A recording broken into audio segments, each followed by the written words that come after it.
अंबरनाथमध्ये भर दिवसा एका महिलेची चाकू घोसकून हत्या करण्यात आली। हुतात्मा चौकाहून स्टेशनकडे जाणाऱ्या साईबाबा मंदिराजवळ ही घटना घडली। महिला आणि एक पुरुष मंदिराजवळील पायऱ्यांवर बोलत असताना त्यांच्यात अचानक वाद झाला। त्याचवेळी पुरुषाने महिलेच्या पोटात चाकू घुसकून पळ काढला। स्थानिकांनी महिलेला तातडीने रुग्णालयात नेले असता मात्र उपचारापूर्वीच तिचा मृत्यू झाला। पोलिसांनी त्वरित कारवाई करत हल्लेखोराला अटक केली असून चौकशी सुरू आहे।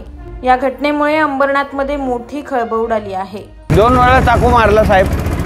मी त्याच्यात आलो तर तो पळाला। तर त्याला काय बोललो, काय कशाला रे मारतो असं बोललो। चाकू मारला 2 वेळा पोटात मारला त्याने। पोटात मारला। मग लगे मी बोललो त्या बाईला मी रिक्षात टाकल्या इकडून।